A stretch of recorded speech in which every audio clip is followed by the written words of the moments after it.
avant que les royaumes ne s'élèvent, avant que les prophètes ne foulent la terre dans leur gloire, vivait un homme sans trône, sans richesse, sans lignée. Un homme né esclave, qui ne possédait rien. Et pourtant, Allah a inscrit son nom à jamais dans le Coran. Voici l'histoire de Luqman, l'homme dont le cœur brillait plus que celui des nations, dont la sagesse a fait plier l'arrogance des rois, et dont les paroles adressées à son fils sont devenues une révélation immortelle. Ce soir, vous entendrez l'histoire d'un homme ordinaire, qui est devenu l'un des plus grands sages qu'Allah ait jamais créés. Il entre dans l'histoire comme l'aube entre dans une nuit silencieuse, doucement, sans bruit, sans armée ni miracle. Juste un homme, seul dans l'immensité de l'histoire. Pourtant, Allah a choisi de graver son nom dans la révélation. Avant d'entendre quoi que ce soit sur Luqman, vous devez d'abord comprendre le poids de cet honneur. Le Coran a porté les noms des prophètes, des anges et des nations, mais parmi toute la création, un seul homme ordinaire, ni roi ni messager, s'est vu accorder une sourate en son nom. Et ce mystère plane dans l'air comme une question que le cœur ressent avant que l'esprit ne comprenne. Qui était cet homme et qu'est-ce qu'Allah a vu en lui? Bien avant que les érudits ne débattent à son sujet, avant que les conteurs n'essaient de le décrire, avant même que le monde ne le remarque, Luqman vivait dans un monde qui avait oublié la douceur, un monde de pouvoir et de bruit. Les empires s'élevaient sur la cupidité, les rois parlaient avec arrogance, et les gens mesuraient la valeur par le statut et la lignée. Mais quelque part, loin des trônes des hommes, dans une contrée où la poussière embrassait les pieds des bergers, un humble serviteur parcourait la terre avec un cœur si éveillé que les cieux le regardaient. Il était invisible aux yeux des hommes, mais jamais à ceux d'Allah. Sa naissance ne fut entourée d'aucun miracle, aucun signe dans le ciel, aucun tremblement des montagnes annonçant son arrivée. Au contraire, il vint au monde dans un monde qu'il ignorait, un homme sans richesse à son nom, sans tribu pour le défendre, sans réputation pour le porter. Pourtant, dans sa poitrine, vivait quelque chose de plus rare que l'or, quelque chose que même les prophètes reconnaissaient de loin, un cœur qui ne mentait jamais et un esprit qui ne dormait jamais. Avant même que Luqman ne prononce un mot de sagesse, avant qu'il ne passe de l'esclavage à l'honneur, avant qu'il ne fasse asseoir son fils pour verser des perles dans son jeune cœur, Allah l'avait déjà choisi, non pas comme prophète, ni comme souverain, mais comme un signe que la grandeur ne s'hérite pas, elle se mérite, que l'honneur ne se trouve pas dans les titres, mais dans la sincérité, et que parfois, le message le plus puissant ne passe pas par des miracles, mais par la force tranquille d'une vie vertueuse. C'est ainsi que le Coran ouvre la sourate Luqman, non pas avec sa lignée, ni avec son apparence, mais avec une déclaration du Seigneur des mondes lui-même. Nous avons donné la sagesse à Luqman. Ce n'était pas une connaissance apprise dans les livres, ce n'était pas un statut accordé par les hommes, c'était le genre de sagesse qui purifie tout ce qu'elle touche.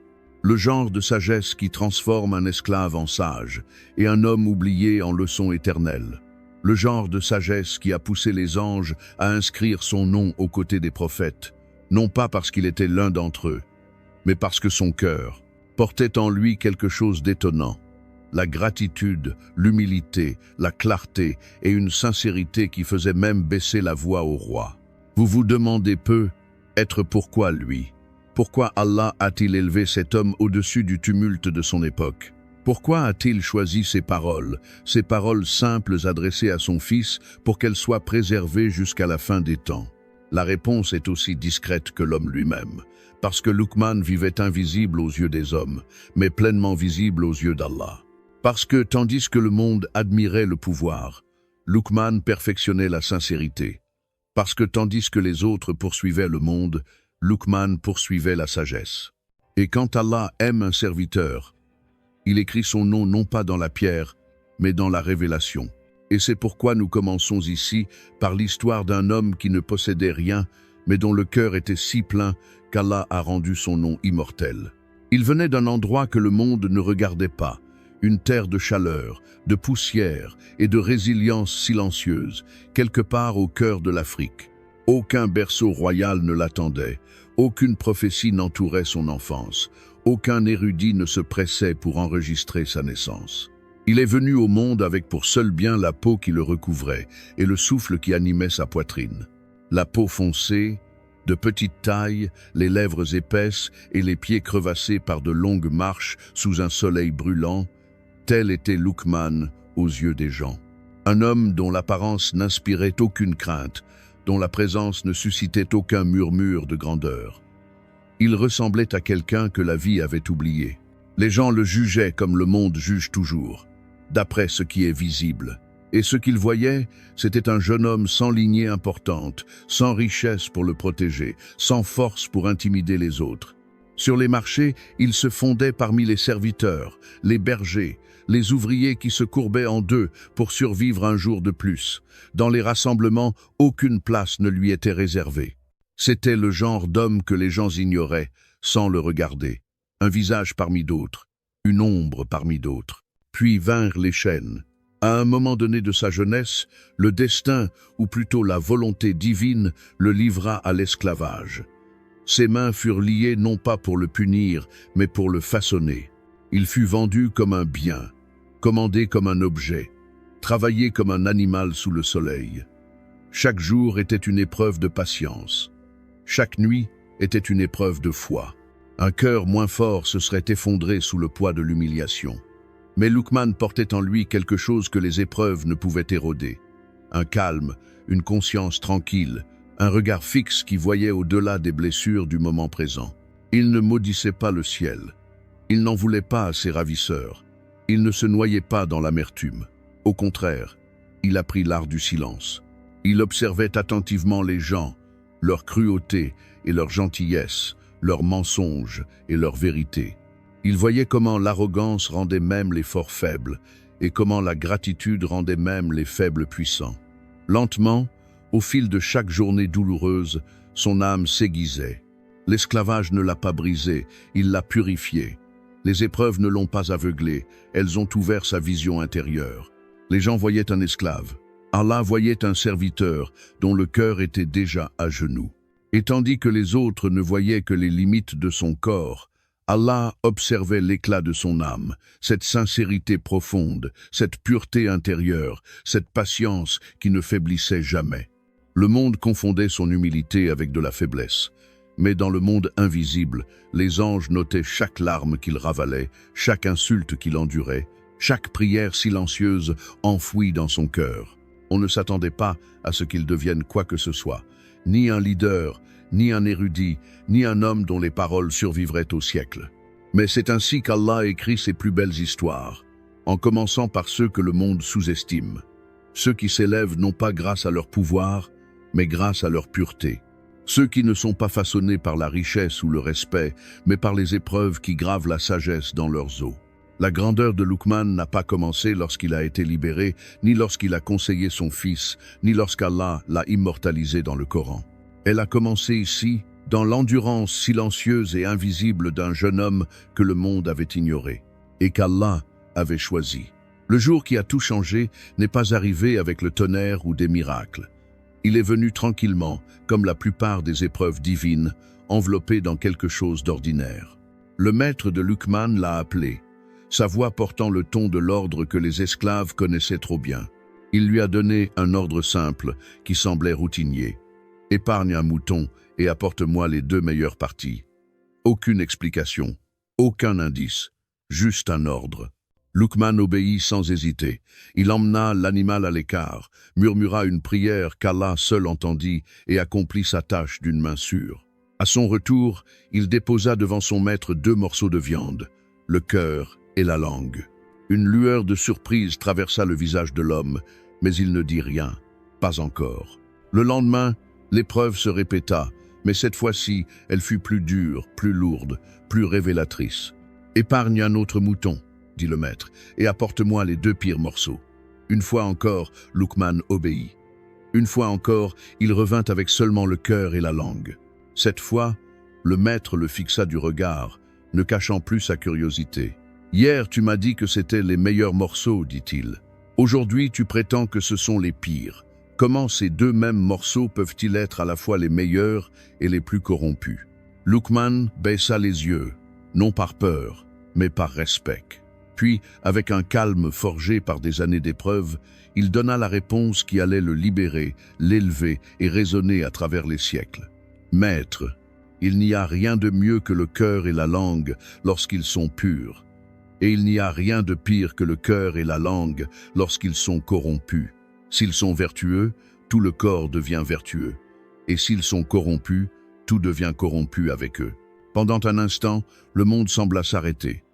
C'était comme si l'air autour d'eux absorbait ces paroles, les transportait, les honorait.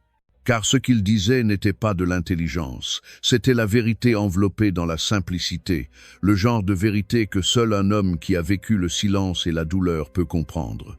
Le cœur et la langue, les deux choses qu'aucun être humain ne peut cacher, les deux choses qui trahir ou protéger une âme. Si elles brillent, une personne devient lumière. Si elles s'assombrissent, une personne devient ténèbres. Le maître le regardait désormais différemment, comme s'il le voyait pour la première fois.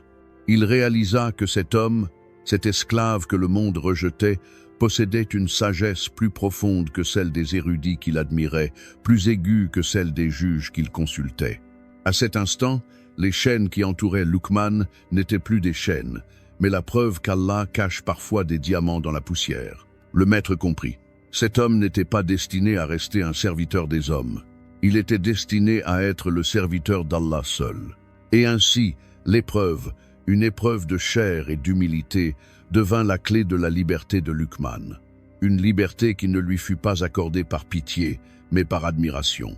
Les portes que le monde lui avait fermées pendant des années s'ouvrirent d'un seul coup, simplement parce que son cœur et sa langue disaient la vérité.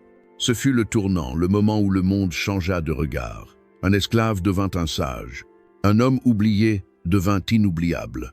Et le cœur de Luqman, ce cœur qui avait choisi la pureté plutôt que le ressentiment, s'éleva à un niveau que seul Allah pouvait lui donner. Après avoir obtenu sa liberté, Luqman s'éloigna de la vie qu'il avait autrefois enchaînée, n'emportant avec lui qu'un cœur poli par la patience et un esprit aiguisé par la réflexion. Son voyage le conduisit vers le nord, à travers les déserts et les vallées, jusqu'à ce que la terre de Palestine s'ouvre devant lui, un lieu où marchaient les prophètes, où soufflait la révélation, où l'air lui-même semblait porter le poids de la vérité divine. C'est là qu'il rencontra pour la première fois Daoud, un prophète dont la présence était empreinte à la fois d'autorité et de douceur, un leader choisi par Allah pour juger les hommes avec justice. Au début, Luqman l'observait en silence. Il observait la façon dont Daoud écoutait les disputes, non seulement avec ses oreilles, mais aussi avec son cœur. Il remarqua que le prophète marquait une pause avant de parler, laissant le silence purifier l'air, laissant la vérité s'élever d'elle-même. Luqman apprit que le jugement n'était pas une question d'intelligence, mais de clarté. Il ne s'agissait pas de gagner, mais de voir les racines d'un problème. Et quelque chose en lui résonnait profondément avec l'approche de Daoud. Après tout, Luqman avait déjà passé des années à étudier l'humanité derrière le voile de la servitude. Il apprenait maintenant à traduire ses observations en une sagesse qui pouvait guérir plutôt que diviser. Jour après jour, Luqman restait à ses côtés, non pas comme un compagnon, ni comme un érudit, mais comme un humble chercheur qui comprenait la valeur du silence. Son silence n'était pas du vide, mais de la concentration. Ses questions n'étaient pas nombreuses, mais précises. Et Daoud reconnut en lui ce que peu d'hommes possédaient. Un esprit qui comprenait sans qu'on lui dise, et un cœur qui s'adoucissait avant de juger. C'est à cette époque que les érudits commencèrent à débattre. Luqman était-il lui-même un prophète ou simplement un serviteur vertueux? Certains soutenaient qu'un homme d'une telle sagesse, d'une telle perspicacité, d'une telle pureté, un homme mentionné nommément dans le Coran, devait être un prophète. D'autres insistaient sur le fait qu'il ne l'était pas, en se référant au verset « Nous avons donné à Luqman la sagesse, et non la révélation. La prophétie est un manteau donné à quelques élus. La sagesse est un don versé dans le cœur de ceux qui se purifient. » Et c'est cette distinction qui rendait Luqman extraordinaire. Car s'il avait été prophète, son histoire aurait rejoint celle des messagers, guidés par la révélation, protégés par l'autorité divine. Mais Allah voulait autre chose, montrer au monde que la grandeur n'est pas réservée aux prophètes, que l'élévation spirituelle n'est pas réservée à ceux qui ont été choisis par la révélation, mais aussi à ceux qui choisissent Allah avec sincérité. En lui donnant la sagesse et non la prophétie, Allah a fait de Luqman un miroir pour tous les croyants ordinaires. Un rappel que la proximité avec Allah n'est pas limitée par la lignée, le statut, les miracles ou les signes. Un cœur peut s'élever simplement en étant sincère, reconnaissant et éveillé. Et ainsi, Luqman resta aux côtés de Daoud, apprenant non pas à travers les Écritures, mais en observant comment vivait un prophète. Il apprit comment le silence peut protéger une personne d'innombrables regrets. Il apprit comment le jugement appartient d'abord à soi-même avant d'appartenir aux autres. Il apprit comment l'humilité ouvre des portes que l'orgueil garde fermées. Et grâce à cette compagnie, sa sagesse s'approfondit jusqu'à ce qu'elle ne soit plus seulement apprise, mais qu'elle fasse partie intégrante de son être. Les gens venaient le voir pour lui demander des conseils qu'il demandait autrefois au roi. Il faisait confiance à ses paroles parce qu'il parlait peu et que chaque mot qu'il prononçait semblait peser par le ciel. Il n'était pas un prophète, mais il marchait avec la dignité d'un prophète. Il n'avait pas reçu de révélation, mais il portait le reflet de la révélation dans son cœur.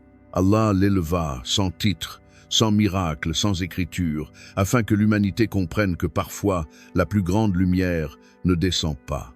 Elle grandit tranquillement dans l'âme humaine. Il attendit que le monde se calme, que le soleil adoucisse sa lumière et que les ombres s'étirent sur le sol. Ce n'est qu'alors qu'il appela son fils pour qu'il s'assoie à ses côtés, non avec autorité, mais avec tendresse. Il y a un moment dans la vie de chaque père où son cœur est plus lourd que ses paroles, et c'était le moment de Luqman. Ses yeux, calmes et approfondis par des années de réflexion, se posèrent sur le jeune visage devant lui.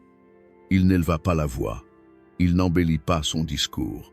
Il parla comme les sages respirent, lentement, intentionnellement, chaque mot destiné à toucher doucement le cœur. « Mon fils bien-aimé, dit-il. » Et le monde autour d'eux sembla se rapprocher. « La première chose que je crains pour toi est la seule chose qu'Allah ne pardonne jamais.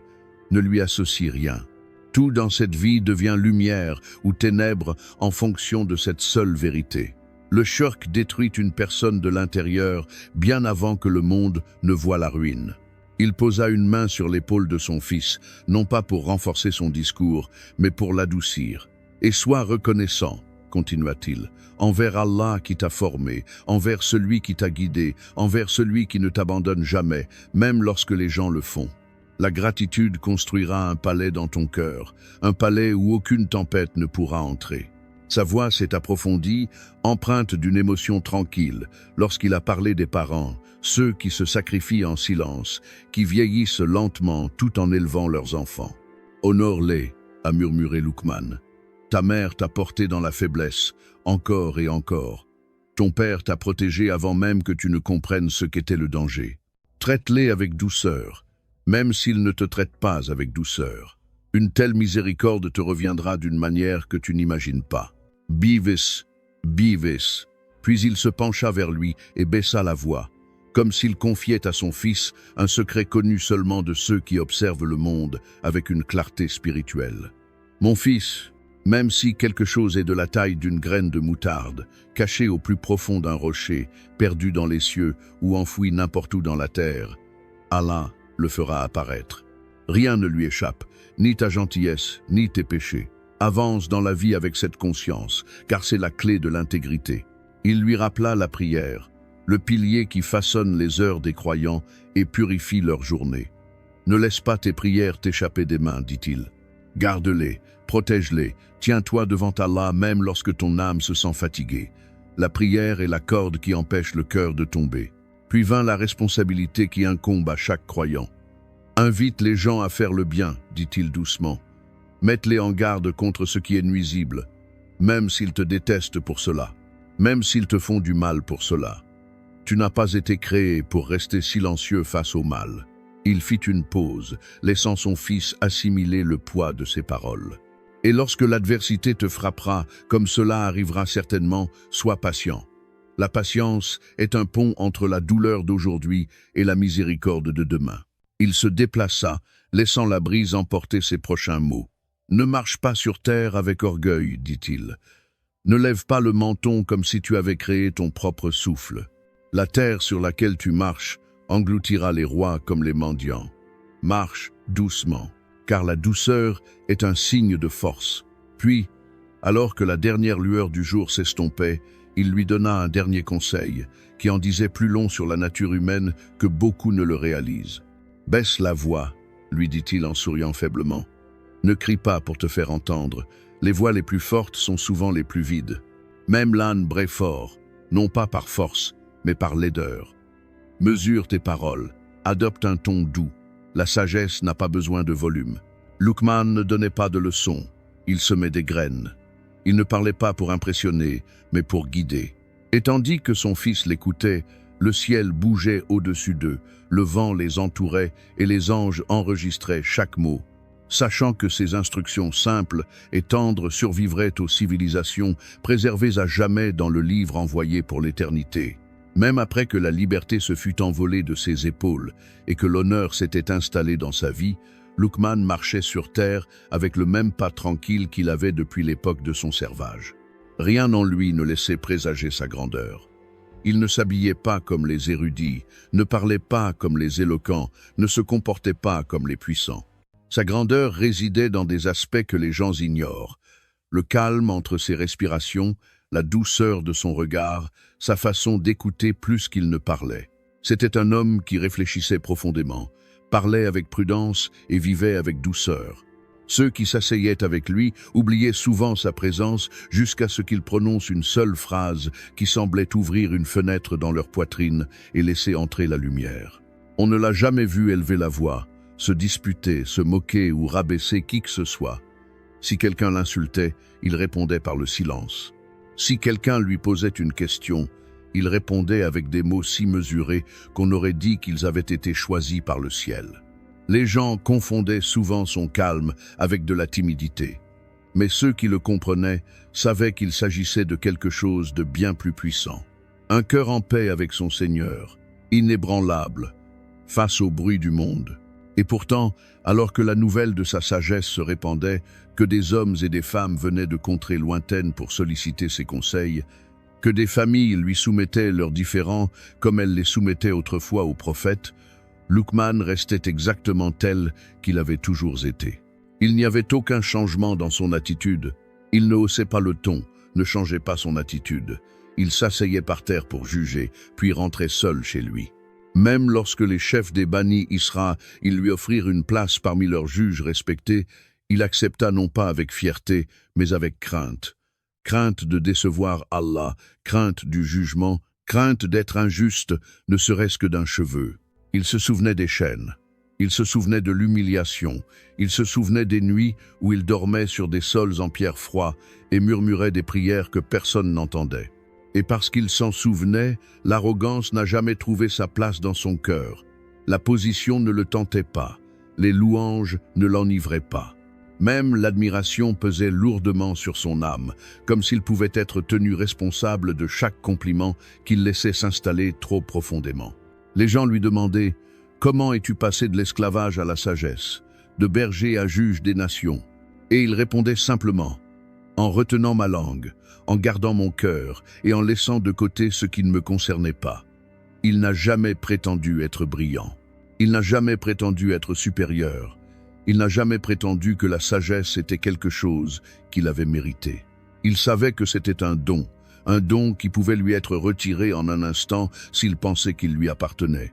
Luqman a traversé la vie avec la forme de force la plus rare, l'humilité. Même lorsque des foules se rassemblaient autour de lui, il ne se considérait pas comme supérieur à elles. Il les voyait comme des compagnons de voyage sur un court trajet, chacun portant son propre fardeau, chacun essayant de naviguer dans le monde sans perdre son âme. Il gardait la tête baissée, non pas parce qu'il craignait les gens, mais parce qu'il craignait de décevoir celui qui l'avait élevé. D'esclave à sage, d'inconnu à immortaliser dans le Coran, et pourtant jamais l'orgueil n'entra dans le cœur de Luqman. C'était là son miracle. Ce n'était pas un bâton qui fendait la mer, ni une main qui brillait de lumière, ni une prière qui ressuscitait les morts. Son miracle était la pureté d'une âme que le monde avait tenté de briser et une humilité si profonde que même l'honneur ne pouvait l'ébranler. Au fil des années, alors que la vie de Luqman touchait à sa fin, il n'y eut ni spectacle, ni adieu grandiose, ni signe céleste marquant son départ. Les sages quittent souvent ce monde de la même manière qu'ils y ont vécu, discrètement. Les récits entourant sa mort éparpillés à travers l'histoire, chacun indiquant un endroit différent où les gens prétendaient qu'il reposait. Certains disaient qu'il avait été enterré à Bethléem, près de la terre où les prophètes avaient marché et où la révélation était descendue. D'autres croyaient que sa tombe se trouvait quelque part en Palestine, où il s'était autrefois assis aux côtés de Daoud et avait appris les secrets du jugement.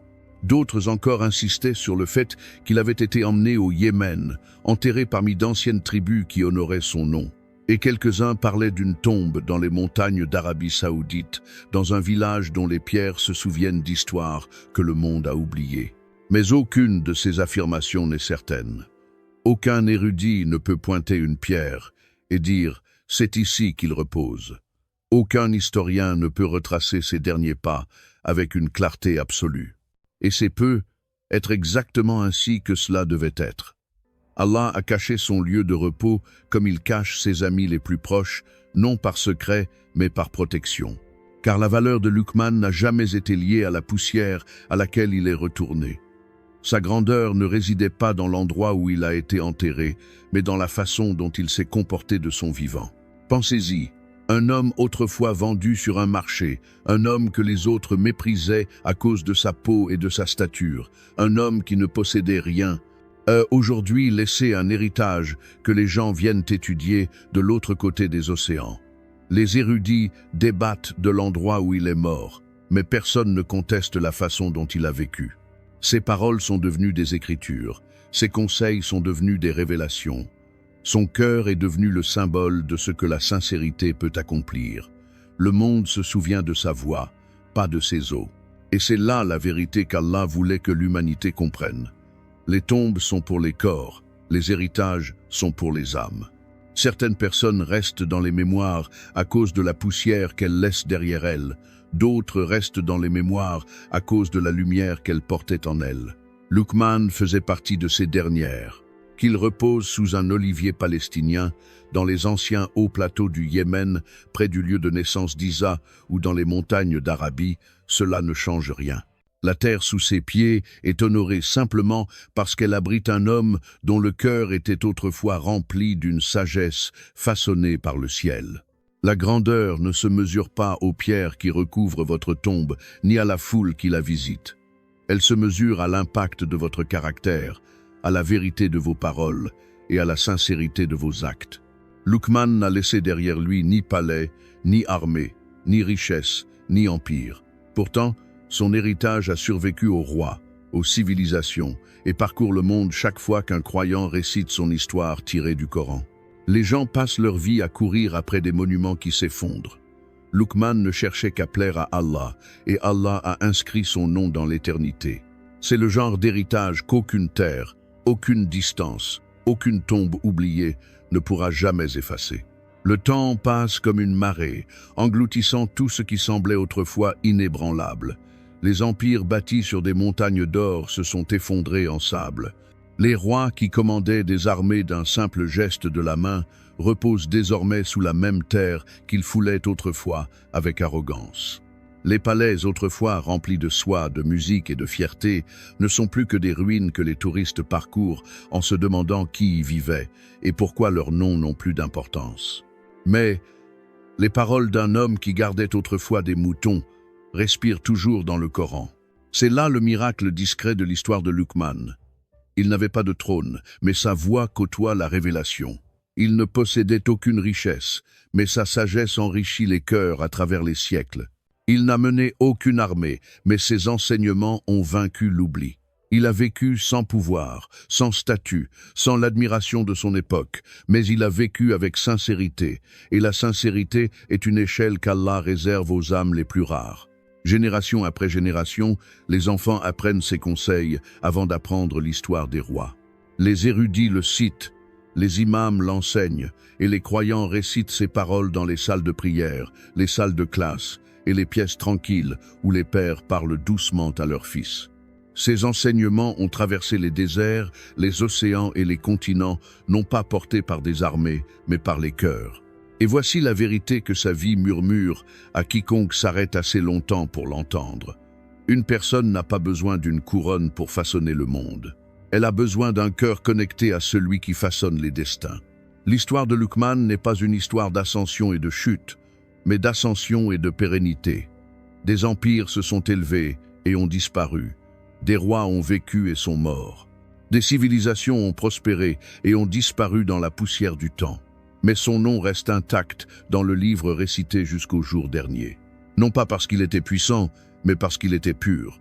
Et dans cette pureté réside un message pour chaque âme qui erre dans la vie en se demandant si elle compte, si ses efforts comptent, si sa bonté discrète est vue par quelqu'un. Allah voit tout. Allah n'oublie rien. Allah élève qui il veut. Ainsi, l'histoire se termine là où toutes les vraies histoires commencent.